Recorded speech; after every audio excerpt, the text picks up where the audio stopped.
Nothing can come to you, nothing can be added. You are already that place in consciousness through which infinity is pouring.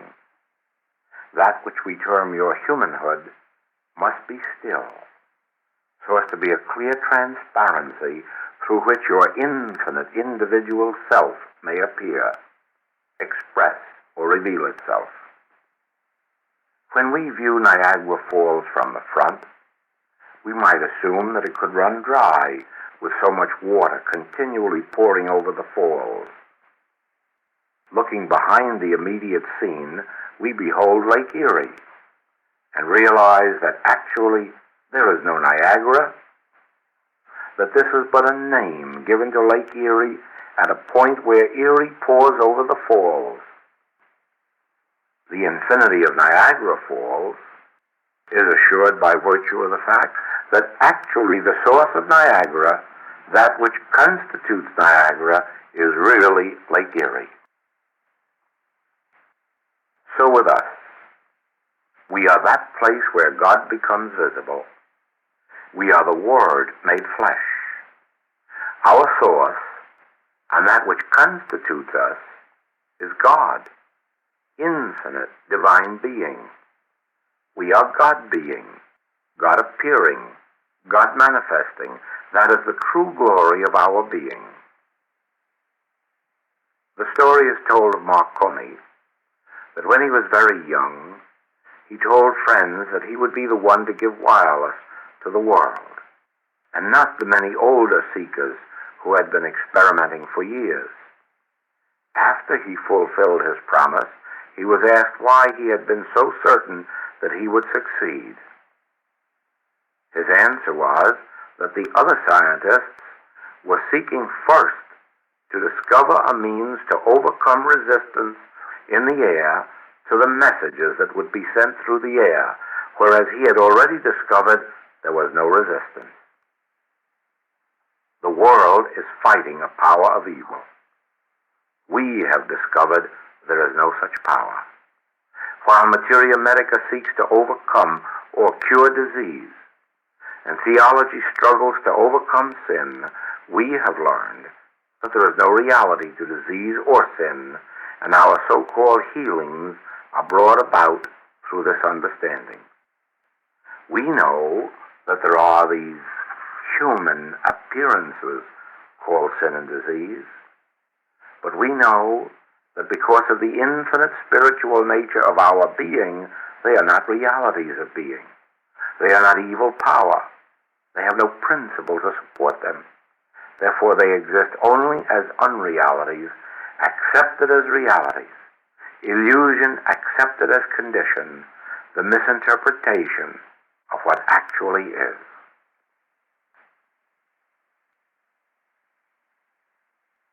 We bind ourselves by believing there is a power outside of us, power for good or for evil.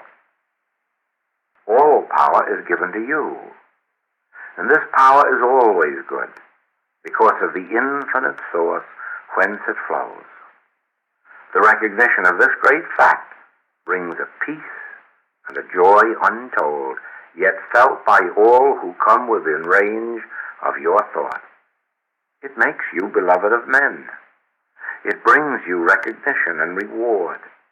It establishes you in the thoughts of men and becomes the foundation of an eternal goodwill. Whenever you are faced with a problem, regardless of its nature, seek the solution within your own consciousness. Instead of running around here and there, instead of seeking an answer from this or that person, instead of looking for the solution outside of yourself, turn within. In the quiet and calm of your own mind, let the answer to your problem unfold itself. If the first or second or third time you turn in peace to the kingdom within, you fail to perceive the completed picture, try again. You will not be too late, nor will will the solution appear too late. And as you learn to depend on this means for the working out of your problems and experiences, you will become more and more adept in quickly discerning your mind's revelation of harmony. Too long have we sought our health, peace, and prosperity outside ourselves. Now let us go within and learn that there is never a failure nor a disappointment in the whole realm of our consciousness. Nor will we ever find delays or betrayals when we find the calm of our own soul and the presence of an infinite principle governing, guarding, guiding, and protecting every step of our journey through life. Do not be surprised now when the outstanding truth unfolds to you that your consciousness is the all-power, and the only power acting upon your affairs, controlling and maintaining your health, revealing to you the intelligence and direction necessary for your success in any and every walk of life. Does this astonish you? No wonder. Heretofore you have believed that somewhere there existed a deific power, a supreme presence, which, if you could reach, might aid you, or even heal your body of its ills. Now it becomes clear to you that the universal mind or consciousness is the mind of the individual man, and it is the all-power and ever-presence which can never leave you nor forsake you. And it is closer than breathing. And you need not pray to it, petition it, or in any way seek its favor. You need but this recognition, leading to the complete realization of this truth. From now on, you will relax and feel the constant assurance of the presence and power of this illumined consciousness. You can now say, I will not fear what man shall do unto me. No more will you fear conditions or circumstances seemingly outside of you or beyond your control. Now you know that all that can transpire in your experience is occurring within your consciousness, and therefore subject to its government and control. Nor will you ever forget the depth of feeling accompanying this revelation within you, nor the sense of confidence and courage that immediately follows it. Life is no longer a problem-filled series of events, but a joyous succession of unfolding delights.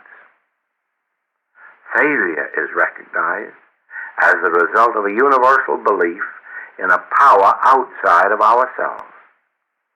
Success is the natural consequence of our realization of infinite power within.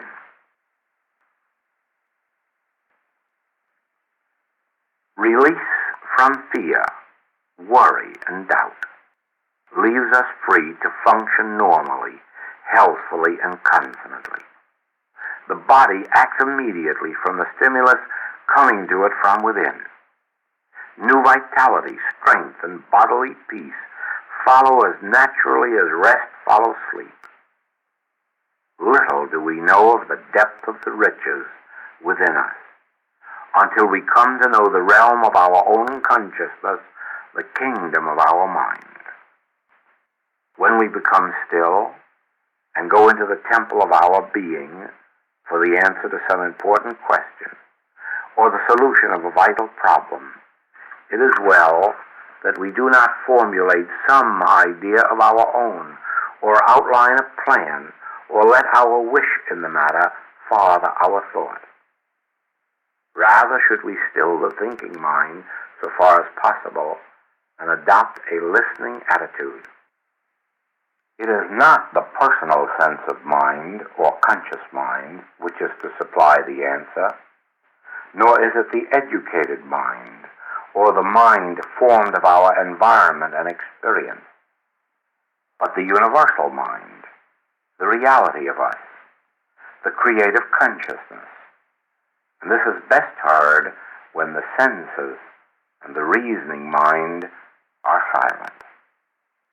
This inner mind not only shows us the solution to any problem and the right direction to take in any situation, but being the universal mind, it is the consciousness of every individual and brings every person and circumstance together for the good of the whole. Obviously, we cannot look to this universal consciousness to work with us for anyone's destruction or loss. What is accomplished in and through the kingdom of our mind is always constructive, individually and collectively. It can therefore never be the means of harm, loss, or injury to another. Nor do we direct our thought at another, or project it outside ourselves in any direction. That which our mind is unfolding to us is at the same time operating as the consciousness of all concerned. We need never concern ourselves with reaching some other mind or influencing some other person. Remember that the activity of mind, unfolding as us, is the influence unto all who can possibly be affected by or concerned in the problem or situation. There are no unsolved problems in mind, and this same mind, which is our own consciousness, is the only power necessary to establishing and maintaining the harmony of all that concerns us. It is our turning within that brings forth the answer already established. Our listening attitude makes us receptive to the presence and the power within us. Our periods of silent contemplation reveal the infinite force and constructive energy and intelligent direction always abiding in us. Thus we discover in our mental realm the Aladdin's lamp. Instead of rubbing and wishing, we turn in silence and listen, and all that is necessary for the harmony and success of life flows forth abundantly, and we learn to live joyously, healthfully, and successfully, not by reason of any person or circumstance outside ourselves, but because of the influence and grace within our own being. No longer is it necessary to try to dominate our business associates or members of our family. The law within us maintains our rights and privileges. Every right desire of our heart is fulfilled now, and without struggle or strife, without fear or doubt. The more we learn to relax and quickly contemplate our real desires, the more quickly and more easily are they achieved. It is not required of us that we suffer our way through life or strive endlessly for some desired good. But we have failed to perceive the presence of an inner law capable of establishing and maintaining our outer welfare.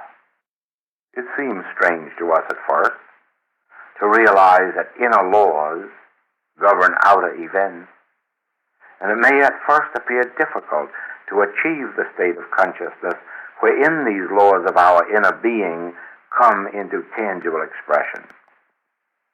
We will achieve it, however, in proportion to our ability to relax mentally, to gain an inner calm and peace, and therein quietly contemplate the revelations which come to us from within.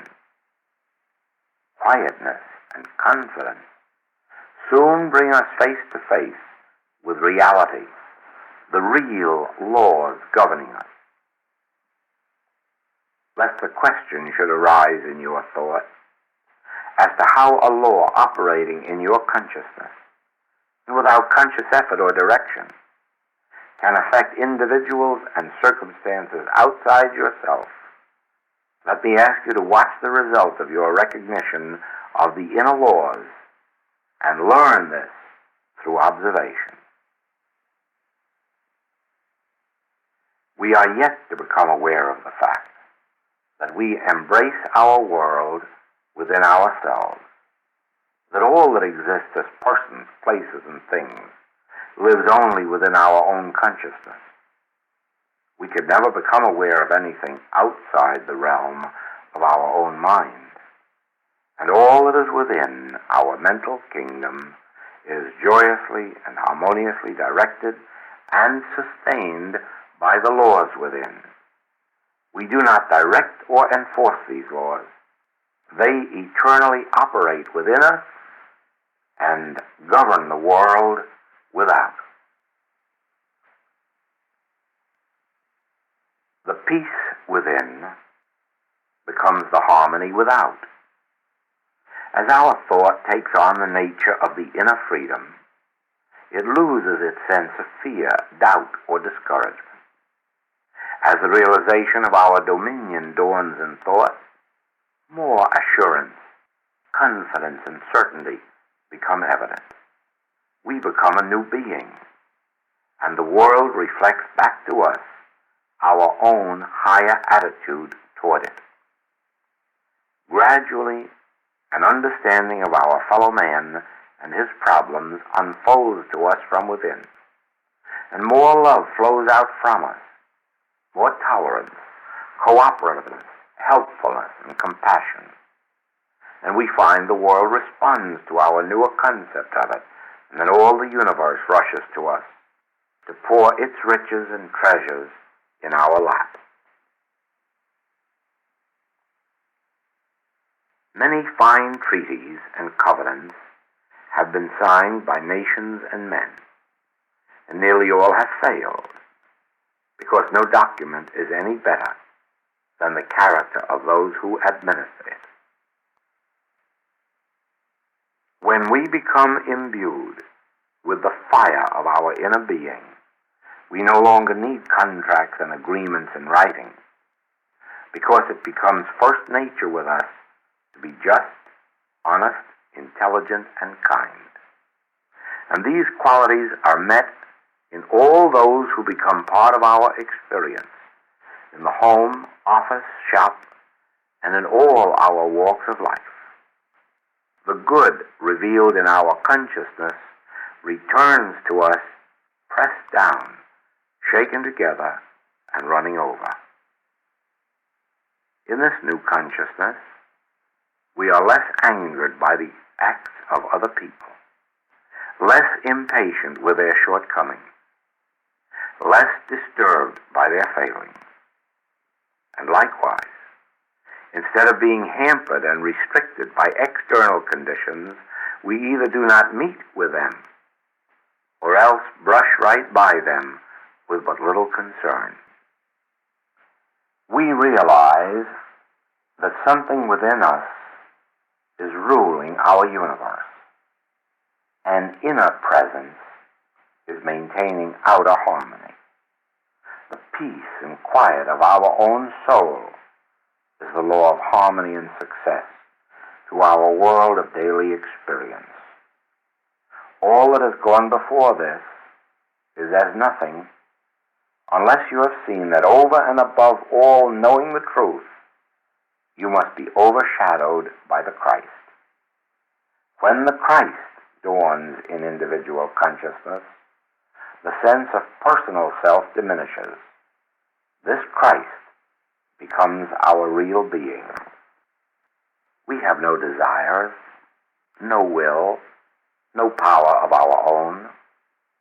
The Christ overshadows our personal selfhood. We still perceive in the background this finite sense, and at times it tries to assert itself and even dominate the scene. For the good that I would, I do not. But the evil which I would not, that I do, says Paul.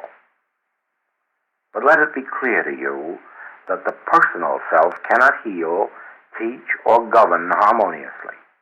It must be held in abeyance that the Christ may have full dominion within our consciousness. The work that is done with the letter of truth, with declarations and so-called treatments, is insignificant compared with what is accomplished when we have surrendered our will and action to the Christ. Christ comes to our consciousness most clearly in those moments when we come face to face with problems for which we have no answer and no power to surmount. And we realize that I can of my own self do nothing. In these moments of self-effacement, the gentle Christ overshadows us, permeates our consciousness, and brings the peace be still to the troubled mind. In this Christ, we find rest, peace, comfort, and healing. The unlabored power of spiritual sense possesses us, and discords and inharmonies fade away as darkness disappears with the coming of light. Indeed, it is comparable only to the breaking of dawn. The gradual influx of divine light colors the scenes in our mind and dispels one by one the illusions of sense, the darker places in human thought. The stress of daily living would deprive us of this great spirit unless we are careful to retire often into the sanctuary of our inner being. There let the Christ be our honored guest. Never let vain conceit or a belief in personal power keep you from this sacred experience. Be willing, be receptive, be still. Supply. The secret of supply is to be found in Luke 12, verses 22 to 32. And he said unto his disciples, Therefore I say unto you, take no thought for your life, what you shall eat, neither for the body what you shall put on. The life is more than meat, the body is more than raiment.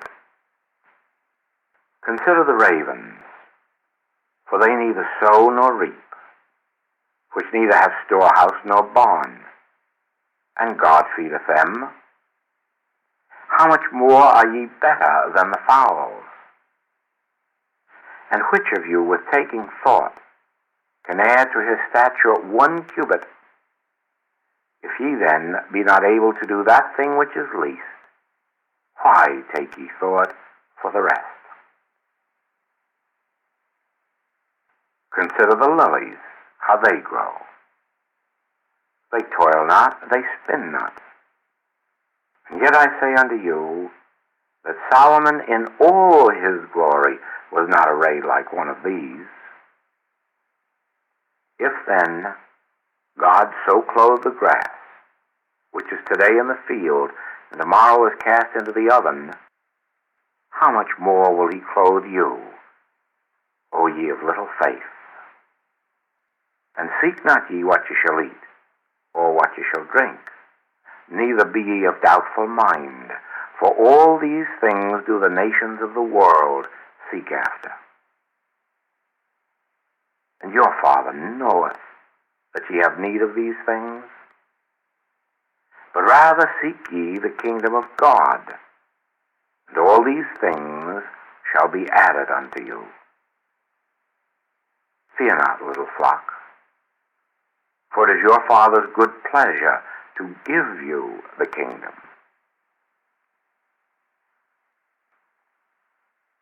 The question now arises, how is it possible to take no thought for money when pressing obligations must be met? How can we trust God when year in and year out these financial problems confront us, and usually through no fault of our own? We have seen in these passages from Luke that the way to solve our difficulties is to take no thought for supply, whether of money, food, clothing, or any other form. And the reason we need have no anxiety about these things is that it is your Father's good pleasure to give you the kingdom, because he knoweth that ye have need of these things. In order that we may enter wholly into the spirit of confidence in this inspired message of Scripture, we must understand that money is not supply, but is the result or effect of supply. There is no such thing as a supply of money, clothes, homes, automobiles, or food. All these constitute the effect of supply. And if this infinite supply were not present within you, there never would be the added things in your experience.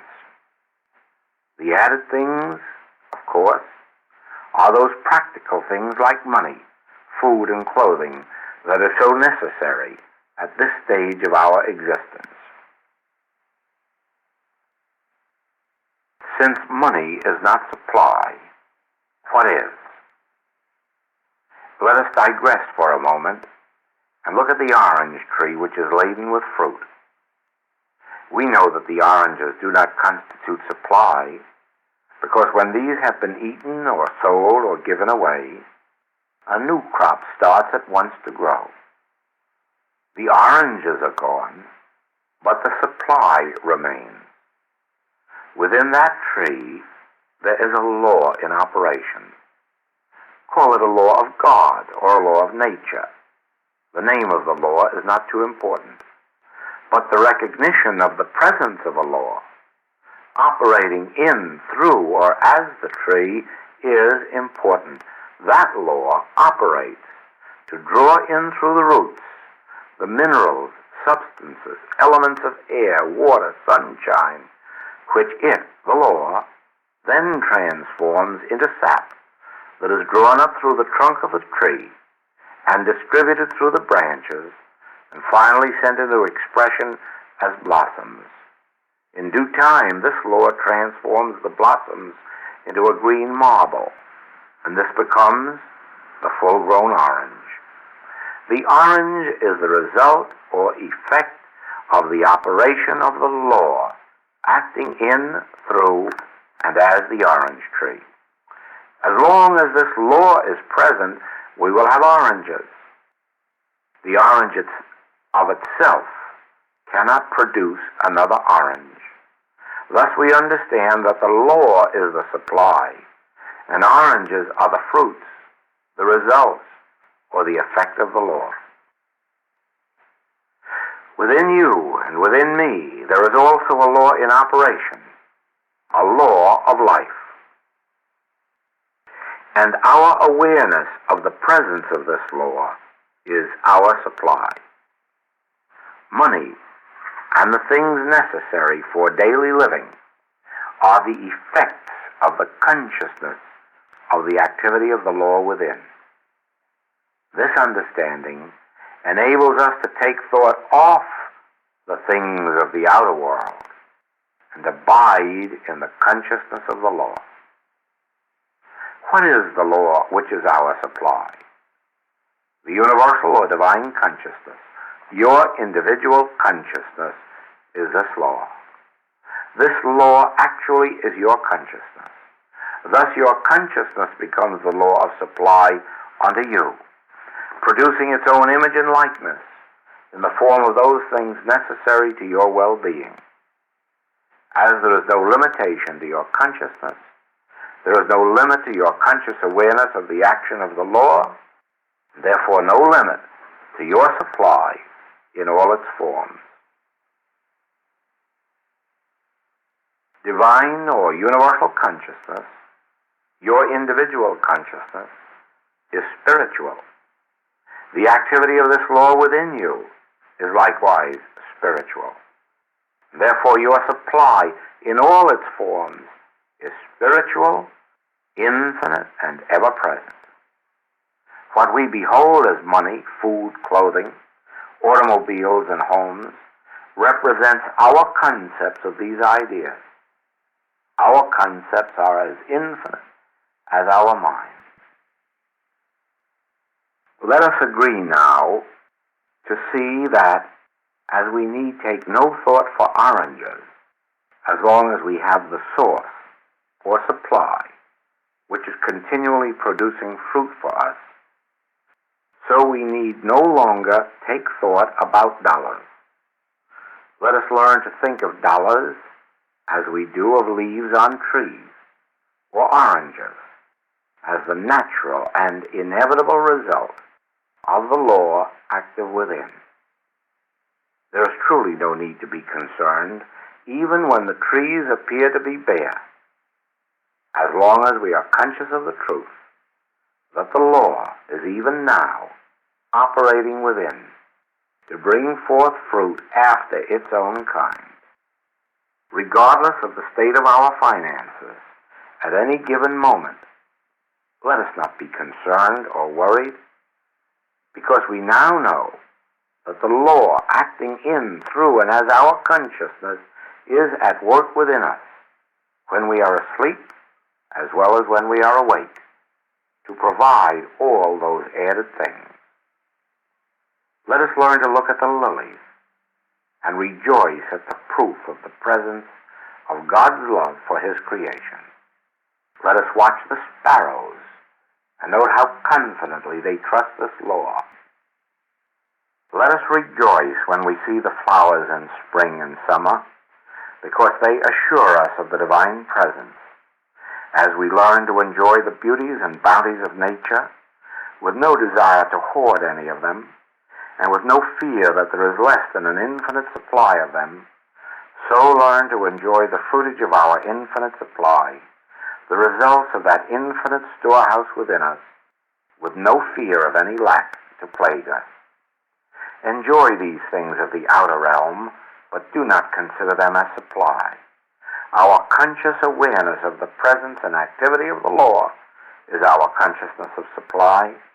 The outer things are the forms our consciousness takes on. The inner supply appears as the necessary outer things. Supply, Part 2.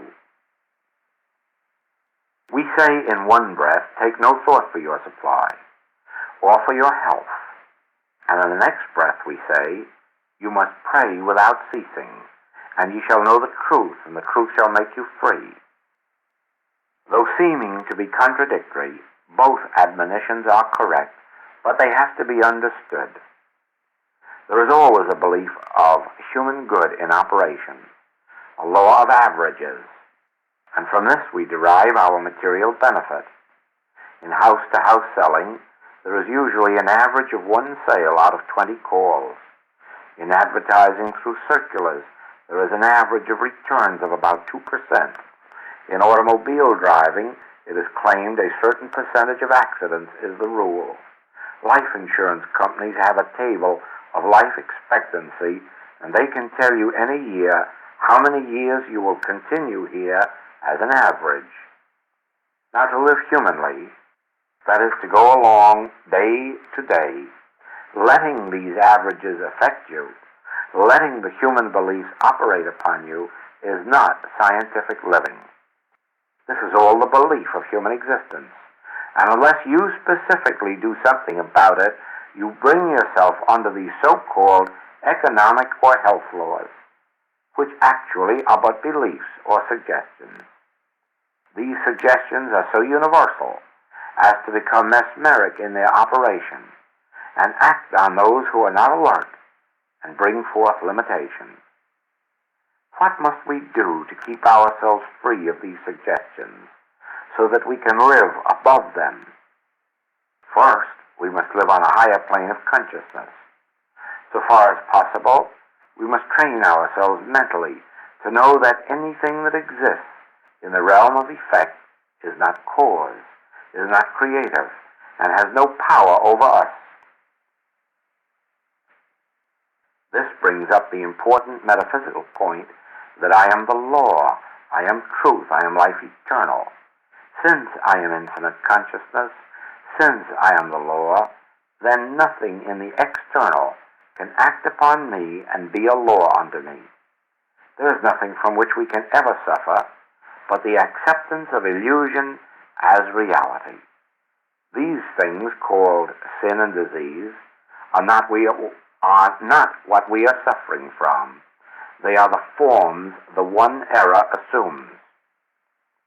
Regardless of the name you use, they are hypnotism, suggestion, illusion, appearing as person, place, or thing, appearing as sin, disease, lack, and limitation. We must not live as though we were effect with something operating upon us. Let us remember to live as the law, as the principle of our being. You can only take possession of your affairs as you consciously realize that they are the effect of your own consciousness, the image and likeness of your own being, the manifestation or expression of your divine self. Then alone can you be a law unto them. We must begin our days with the inner reminder of our true identity. We must identify ourselves as spirit, as principle, as the law of life unto our affairs. It is a very necessary thing to remember that we have no needs. We are infinite, individual, spiritual consciousness, embodying within ourselves the infinity of good. Therefore, we are that center, that point of God consciousness which can feed 5,000 any day and every day, not by using our bank account, but by using the infinity of good pouring through us, the same as it poured through Jesus. We do not meet people with the idea of what we can get or what they can do for us, but we go out into life as the presence of God. During the day, whether doing housework, driving cars, selling, or buying, we must consciously remember that we are the law unto our universe, and that means that we are a law of love unto all with whom we come in contact. Consciously remember that all who come within range of our thought and activity must be blessed by the contact because we are a law of love. We are the light of the world. Consciously remember that we do not need anything because we are the law of supply in action. We can feed 5,000 of those who do not yet know their identity. There is a belief of separation between us and God, our good, and this we correct by realizing I and my Father are one. All that the Father hath is mine. The place whereon I stand is holy ground. In the recognition of the infinity of our being, we realize the truth of the Bible. We realize the truth of these promises. They are no longer quotations, but statements of fact. And that brings us to the point of demarcation between knowing the truth and taking no thought. We are realizing truth now as an established truth within our own consciousness, the truth of our being. We are not taking thought to make any good come to us. We are not giving ourselves a treatment to make something happen to us, but we are realizing the truth, knowing the truth of our own identity, of our oneness with the infinite, with our infinite capacities. The reason for realizing and knowing this truth is that through the ages we have come to be known as man, as something other than God being. Unless we now consciously and daily remind ourselves of the true nature of our being, we will come under the general belief that we are something separate and apart from God. There is a belief that we are separate from some people who are really a part of our completeness. A belief that we are separate or apart from certain spiritual ideas necessary to our fulfillment. And these may appear as persons, papers, home, companionship, opportunity. This we correct by realizing that our oneness with God constitutes our oneness with every idea. Illustrative of this is the telephone. Through my telephone, I can reach any other telephone, any place in the world. But I cannot reach even my next-door neighbor by telephone without first going through the central station. Then, by establishing my oneness with central, I am one with every telephone. In the realization of our oneness with infinite principle, love, God, we find and manifest our oneness with every idea necessary to the unfoldment of our completeness. Never forget that you cannot live scientifically as man or idea, but that you must realize yourself to be life, truth, and love.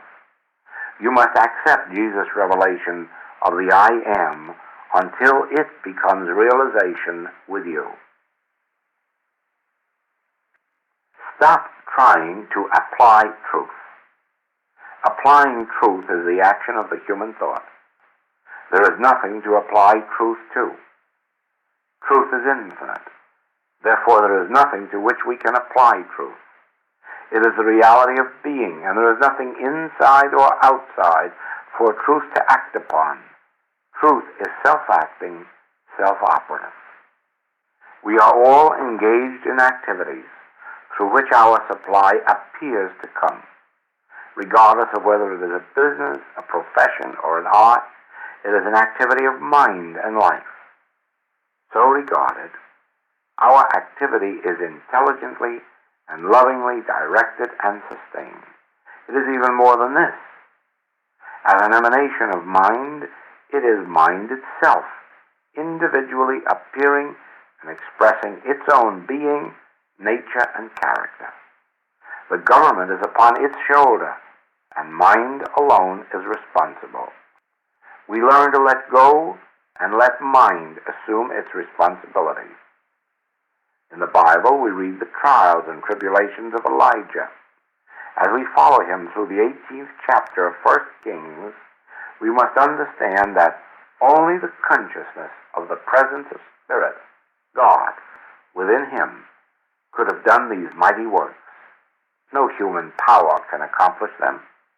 In the 19th chapter, we find discouragement creeping in at what appears as the failure of Elijah's ministry. Actually, this is an opportunity to prove that the power is not that of a human, but actually is God power, appearing as what appears as a man, but really is God, appearing as an individual. The food prepared for Elijah under the juniper tree is his own awareness of the presence of God appearing in tangible form. We are led in this 19th chapter of 1 Kings to the great message in the 18th verse. Yet I have left me 7,000 in Israel, all the knees which have not bowed unto Baal, and every mouth which hath not kissed him. You note here that God has not saved 7,000 for Elijah, but for himself, for God appearing as Elijah. Whatever our work may be, in business, in a profession, or as an artist, God, the mind of the individual, always has kept 7,000 completeness for himself. And as we learn to listen for that still small voice which spoke to Elijah, we too will be led to where our work and recognition and compensation are to be found. You exist as individual mind. Therefore, all that is necessary to your fulfillment is included in the infinite consciousness which you are. In an individual way, God is expressing itself as you. And your abilities are really the abilities of God. Your activity is actually the activity of mind, life. And therefore the responsibility for you is God's responsibility. Gain this consciousness of God's presence, and you have the whole secret of success in every walk of life. As individual spiritual consciousness, there are 7,000 fulfillment prepared for you. That is, God, the mind of the individual, the mind of you, has given you your individual abilities and capacities, and likewise has given you the opportunity and the rewards These appear to fit each situation. Always remember that God, the mind of you, has prepared for you all that is necessary for the fulfillment of your individual experience. You are never outside the harmony of God's being. Cultivate the consciousness of the presence of God every moment. It is our conscious union with God which enables us to live without taking thought and makes possible a life of complete abundance by grace. There is an invisible bond between all of us. We are not on earth to get from one another, but to share the spiritual treasures which are of God. Our interest in each other is, in truth, purely spiritual. Our purpose in life is the unfolding of the Spirit within. From the height of spiritual vision, we do not look upon each other as man and woman, as rich or poor, as grand or humble. All human values are submerged in our common interest to seek and find the kingdom within. We see each other as travelers on the path of light. We share our unfoldments, our experiences, and our spiritual resources. We would not withhold any of these from each other.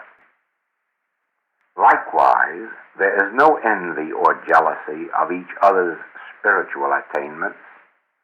Let us, even for a moment, realize that whatever we possess of supply, position, prestige, or power, health, beauty, or wealth is the gift of God, and therefore equally available to all of us in the measure of our openness of consciousness, and you understand how we can carry our impersonal love out into the human world.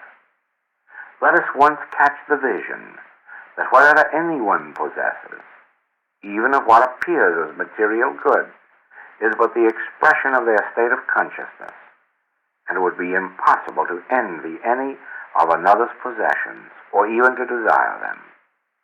The first step in living by grace, living in universal peace, must begin with the understanding that all anyone has is of the Father.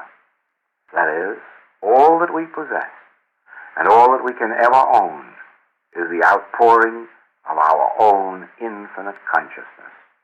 We are all joint heirs with Christ and God.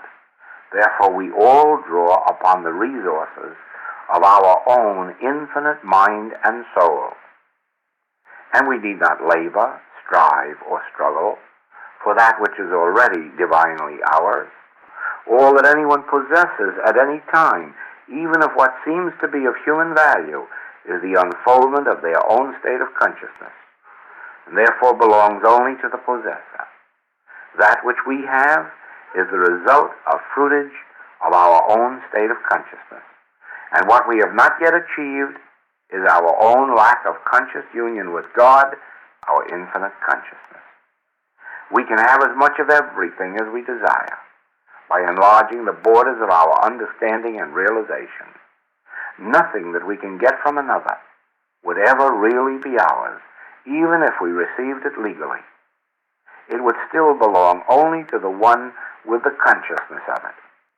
What is yours is eternally yours, and only because it is your state of consciousness in expression. All that the Father, my very own infinite consciousness, hath is mine.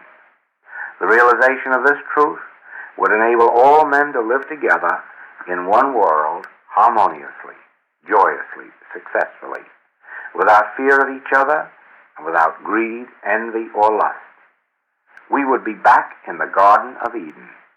We would live without taking thought, which is by grace.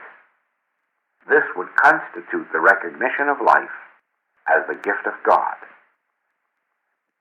as the free flow of our consciousness.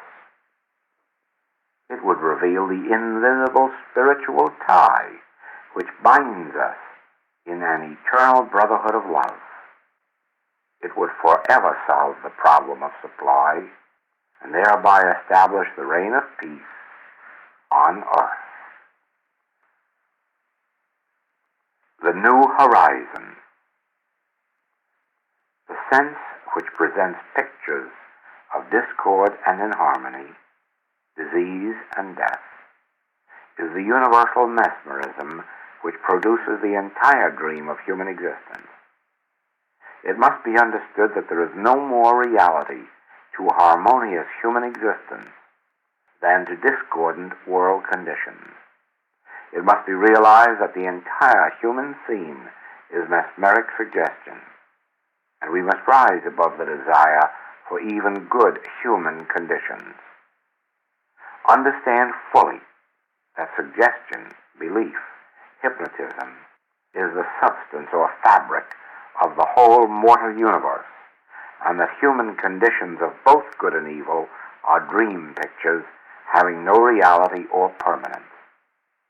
Be willing for the harmonious as well as the inharmonious conditions of mortal existence to disappear from your experience in order that reality may be known and enjoyed and lived.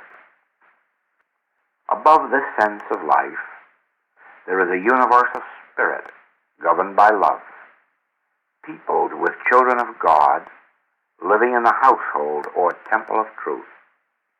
This world is real and permanent. Its substance is eternal consciousness. In it, there is no awareness of discord or even of temporary and material good. The first glimpse of reality, of the soul realm, comes with the recognition and realization of the fact that all temporal conditions and experiences are products of self-hypnotism. With the realization that the entire human scene, its good as well as its evil, is illusion, comes the first glimpse and taste of the world of God's creation and of the sons of God who inhabit the spiritual kingdom. Now, in this moment of uplifted consciousness, we are able, even though faintly, to see ourselves free of material, mortal, human, and legal laws. We behold ourselves separate and apart from the bondage of sense, and in a measure, we glimpse the unlimited boundaries of eternal life and of infinite mind. The fetters of finite existence begin to fall away. The price tags start to disappear. We no longer dwell in thought on human happiness or prosperity, nor is there any longer concern about health or home. The wider, grander view is coming into focus. The freedom of divine being is becoming apparent. The experience at first is like watching the world disappear over a horizon and drop down from before us. There is no attachment to this world, no desire to hold on to it. Probably because to a great extent, the experience does not come until a great measure of our desire for the things of this world has been overcome. At first we cannot speak of it. There is a sense of, touch me not, for I have not yet ascended. I am still between the two worlds. Do not touch me, or make me speak of it, because it may drag me back. Let me be free to rise. Then, when I am completely free of the mesmerism and its pictures, I will tell you of many things which eyes have not seen, nor ears heard. A universal illusion binds us to earth, to temporal conditions. Realize this, understand this, because only through this understanding can we begin to lessen its hold upon us. The more fascinated we are with the conditions of human good, the greater our desire for even the good things of the flesh, the more intense is the illusion. In proportion as our thought dwells on God, on things of the Spirit, the greater freedom from limitation are we gaining. Think neither on the discords nor on the harmonies of this world. Let us not fear the evil, nor love the good of human existence.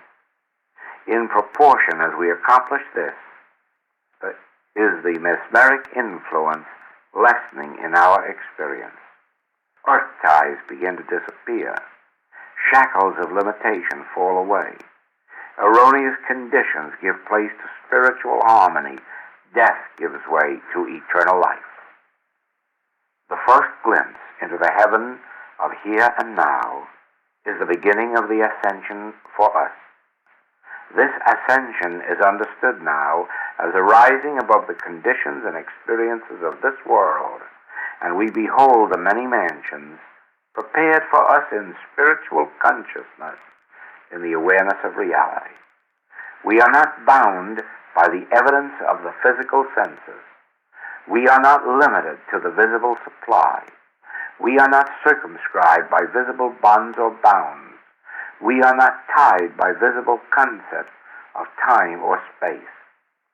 Our good is flowing from the infinite, invisible realm of spirit, soul, to our immediate apprehension. Let us not judge of our good by the sensible evidence. Out of the tremendous resources of our soul comes the instant awareness of all that we can utilize for abundant living. No good thing is withheld from us as we look above the physical evidence to the great invisible. Look up, the kingdom of heaven is at hand. I am breaking the sense of limitation for you as an evidence of my presence and of my influence in your experience.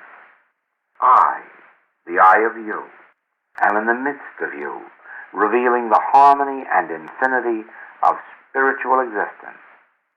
I, the I of you, never a personal sense of I, never a person, but the I of you, am ever with you. Look up.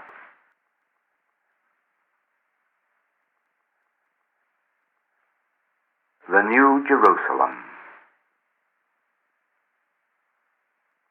The former things have passed away, and all things are become new. Whereas I was blind, now I see, and not through a glass darkly, but face to face. Yes, even in my flesh, I have seen God. The hills have rolled away. There is no more horizon, but the light of heaven makes all things plain. Long have I sought thee, O Jerusalem, but only now have my pilgrim feet touched the soil of heaven. The waste places are no more. Fertile lands are before me, the like of which I have never dreamed. Oh, truly, there shall be no night there. The glory of it shines as the noonday sun, and there is no need of light, for God is the light thereof. I sit down to rest. In the shade of the trees I rest, and find my peace in thee. Within thy grace is peace, O Lord. In the world I was weary. In thee I have found rest. In the dense forest of words I was lost. In a letter of truth with tiredness and fear. But in thy spirit only is shade and water and rest. How far have I wandered from thy spirit, O tender one and true? How far, how far? How deeply lost in the maze of words, words, words. But now am I returned, and in thy spirit shall I ever find my life, my peace, my strength. Thy spirit is the bread of life, finding which I shall never hunger. Thy spirit is a wellspring of water, and drinking it I shall never thirst. As a weary wanderer I have sought thee, and now my weariness is gone. Thy Spirit has formed a tent for me, and in its cool shade I linger, and peace fills my soul. Thy presence has filled me with peace.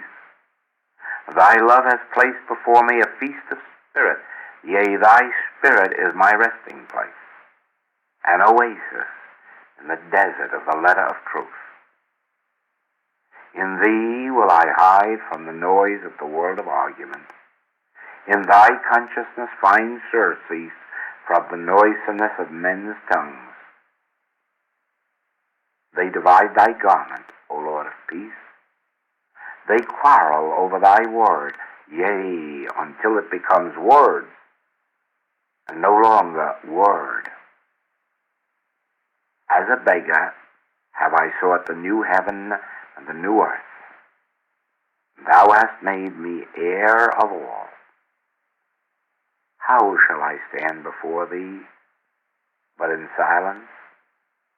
How shall I honor thee, but in the meditation of mine heart?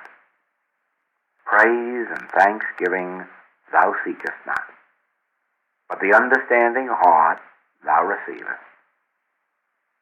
I will keep silent before thee. My soul and my spirit and my silence shall be thy dwelling place. Thy Spirit shall fill my meditation, and it shall make me and preserve me whole. O thou tender one and true, I am home in thee.